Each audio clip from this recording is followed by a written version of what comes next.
Welcome to the Rainmaker Podcast, a show for people who are obsessed with all things marketing. I'm your host, Veronica, Romney, certified master marketer, international keynote speaker, workshop facilitator, and the author of a new book called Identity Marketing.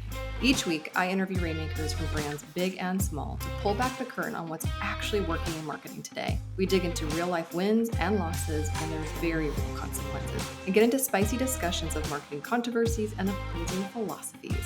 This is the real marketing thought leadership you've been looking for in your ears on demand. This is the Rainmaker Podcast.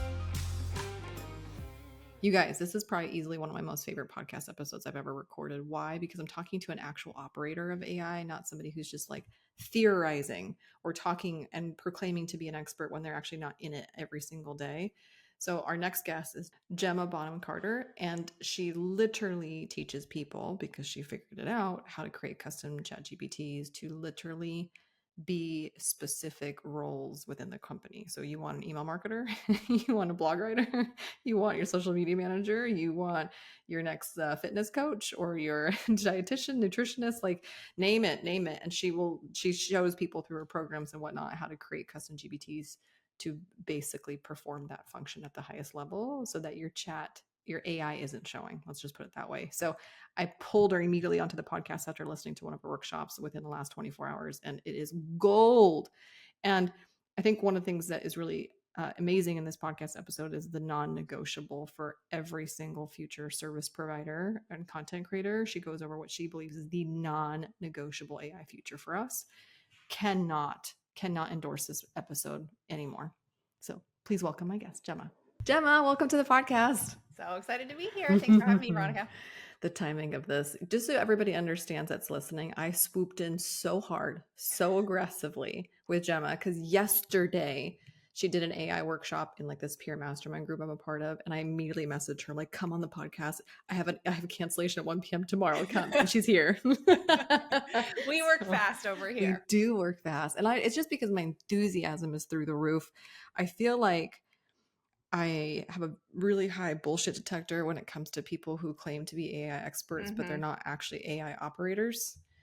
You, my friend, are in the nitty gritty, in the weeds of this thing, making your own custom, chat GPTs, teaching other people how to do it to essentially like replace themselves and then some and create an AI dream team. And like, this needs to be said immediately on this podcast. So thank you for coming. Thank you for having me. Yeah. Excited to dive into all the things today. But for context, because if this is the first time that you're learning of this beautiful creature named Gemma, like you weren't always an AI human. This was not always the flag that you planted and like waved loud and proud. So what were you known for? Which is what, and the transition as to like what you feel like you want to be known for now. Totally. So just to back up for a hot minute, I launched my first course in 2016. So I've been doing this whole online course, digital marketing thing for a while. And at first I was teaching bloggers because before that I'd been blogging for 6 years and had built it into a side hustle. So I've always been in this like creative, build something out of scratch kind of entrepreneur. And I never meant to be the person who was like selling the course about how to build the course. Like that wasn't the plan. But, a few years later, I had essentially stopped doing my original kind of blog business and felt really detached from what I was teaching. And as was happening at that time, so many people were saying, well, Gemma, how did you build the course thing? Like at that point, I'd left my 9-to-5 job in public health. I was full entrepreneurship. Yeah. And I was just getting the question. And so I just made that pivot really naturally. And it was fine in the moment. But then sort of 4 or 5 years later, that space as we know it now is so crowded, so many voices, harder and harder to be, I feel like, really clear on mine in a way, and feeling maybe falling a bit out of love, like with that particular space, not out of love with the model of online courses and building kind of an education-based business. But, I think just like as personal brand business owners, as we evolve, like our businesses evolve with us. And so I've just recently feel like that shift has started to really happen. It was back actually in 2023 that I launched my first kind of foray into AI, which was the AI Unlocked Summit. And I was like, okay, hang on. I've been playing with this and I want to know how everybody else is using Right. it. And so it wasn't like, hey, let me go talk to the AI bros and get them to teach us. I was like, let's talk to the other course creators and Mhm. coaches and service providers who are doing interesting things with AI Yeah. and have a summit just where we're sharing strategies, tips, and tricks. And like Right. that first year was like, how do we prompt? Yeah. It was like prompt engineering 101. So like things have evolved so that, I did this summit and I just continue to be an experimenter in that space. And I kind of, it happened again, right? Like I was just using AI more and more and more in my own business, seeing incredible wins from it, and started to get the questions. Hey, Mhm. Gemma, how are you doing How you that? doing it? What are you doing behind the scenes there? Tell me more. And Yeah. so it kind of happened again, right? Where I was like, well, hang on, you guys are telling me where to go with this. Yeah. Feels super aligned. I love teaching this stuff. And Yeah. in fact, looking at it now, I think this is more my jam than even teaching about Oh, like the marketing stuff because cool. I've always been like fairly systems oriented. So anyway, Well, from yeah, what I know of you, freedom is a colossal core value of yours, which is like, I need to build a business. I can go to France for a month.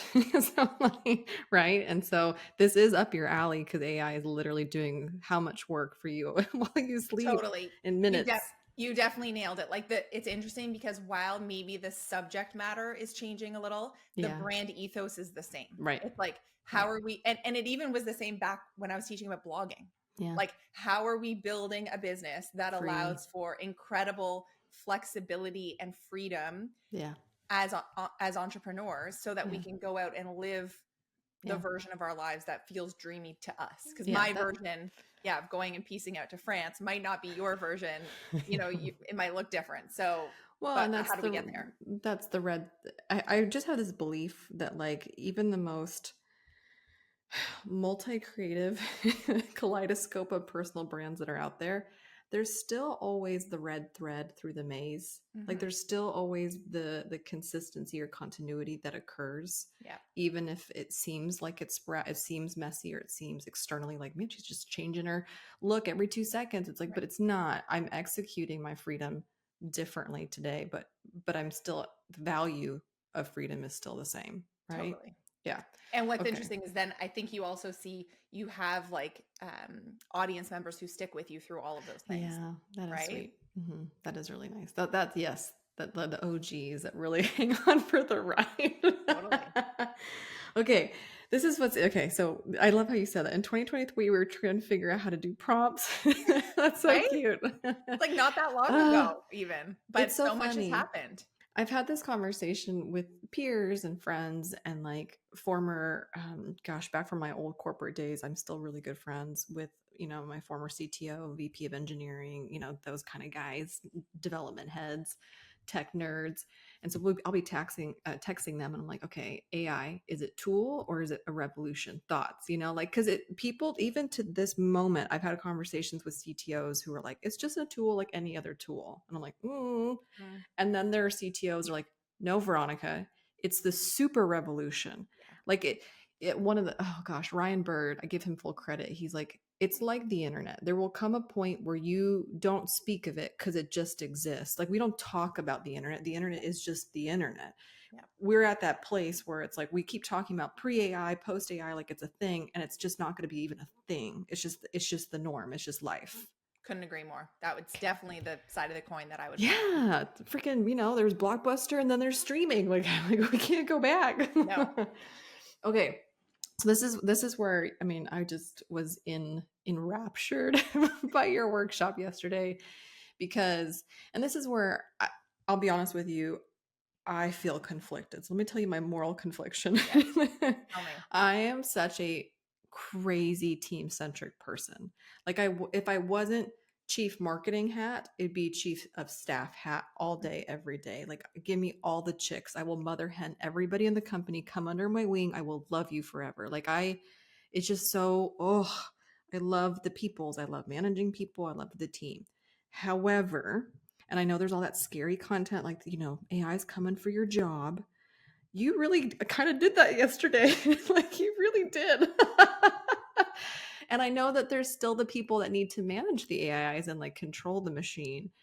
But yesterday, you basically showed us how you have created custom chat GPTs per function, per role, one after another. So give the people, again, if they're just listening to you for the first time, like just a broad, like how many how many custom chat GPTs do you have? What I roles are they mean, taking?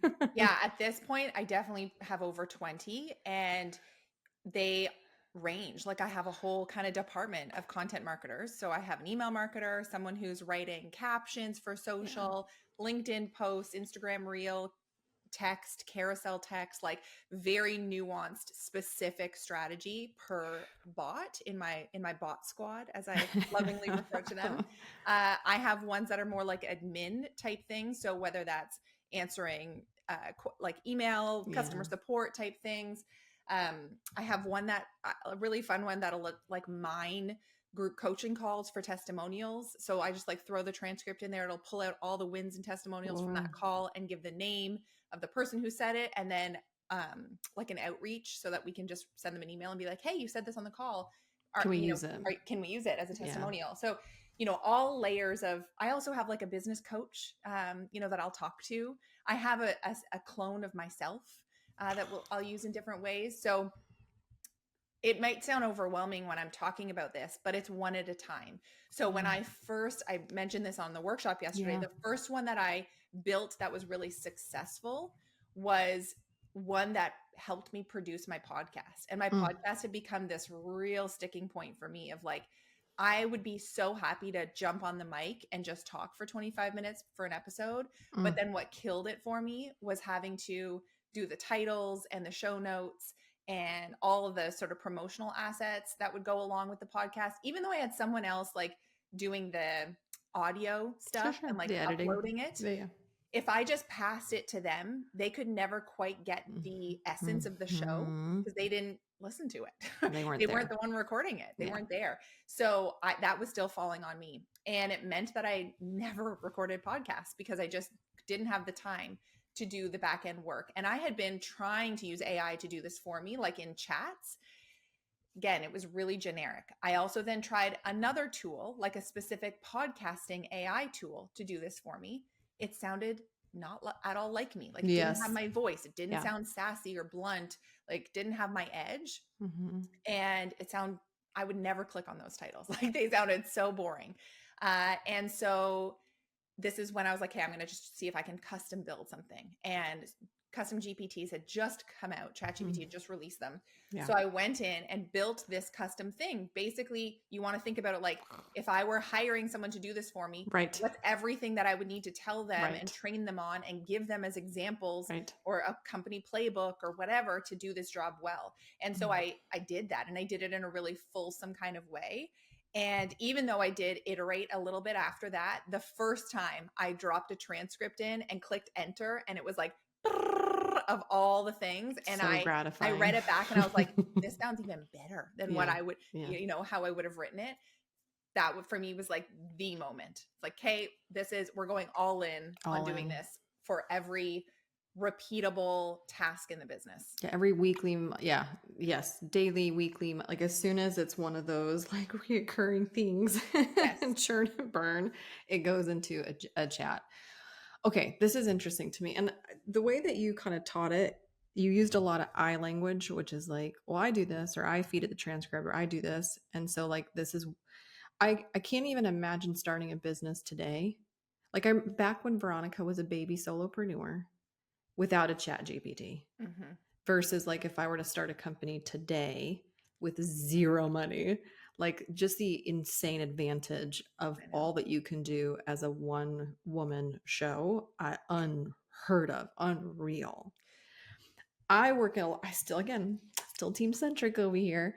So I perked up really hardcore when you were talking about the workshop and some of the questions that were coming in. Like, how do you leverage what you've done with others in the playground with you, other team members? I mean, like like you said, even ChatGPT can be, our fitness coach. So if my husband and I want to share a fitness coach, like there's so many implications for the family, for the teams, for all the things. So like, how do you how do you play in the sandbox with others with what you've created? I think what's been interesting is like, and I'm with you, I love having the team I do. It's lean. It's basically 2 people. And then we have 1 subcontractor, but they're not going anywhere. And I have no intention of, when I talk about like, I was able to reduce team costs, I'm really talking about this subcontracting that I was Yeah. having to do just in a miscellaneous kind of way. Fair.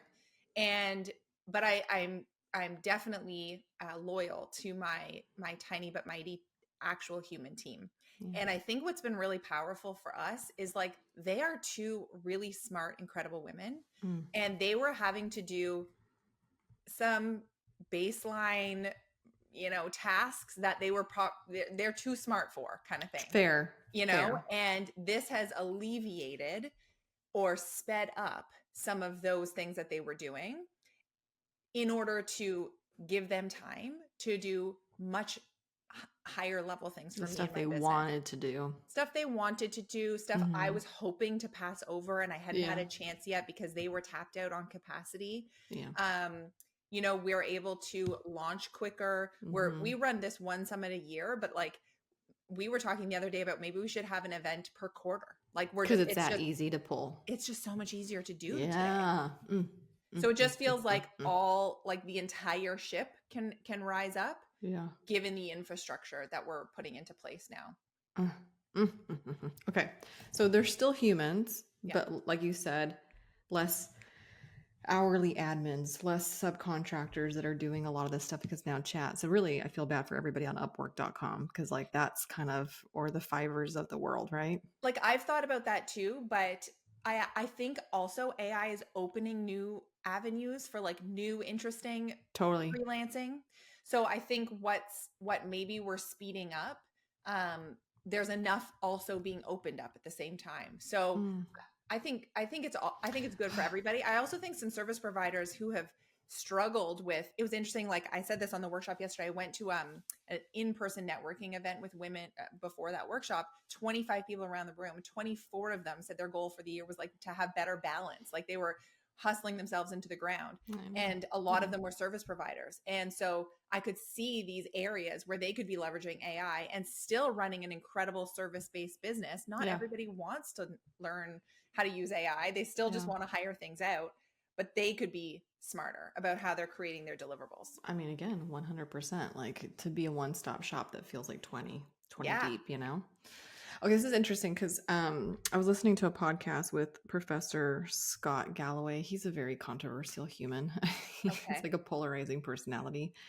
But one of the things that he shared in the stories, he's like, they asked him an AI question. He's like, I'm an AI optimist. And the story or the analogy that he used was like when building cars became an automated, like with the fact, like the lines, right? Like when building vehicles became automation, everyone's like, oh no, like all these jobs are going to go away. And he's like, in the immediate, it did. Yes. But if you fast forward today, we are employing more people making vehicles than ever before.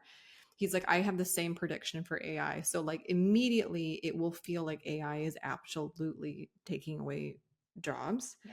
But in the long game, it actually is going to employ more people than ever before. Those that jump on the bandwagon now.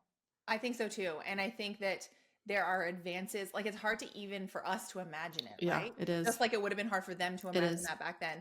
And I think the advances, just stepping outside of our like online entrepreneurship space, the advances that are possible in medicine, in like green tech, in things that, will really be incredible for our planet.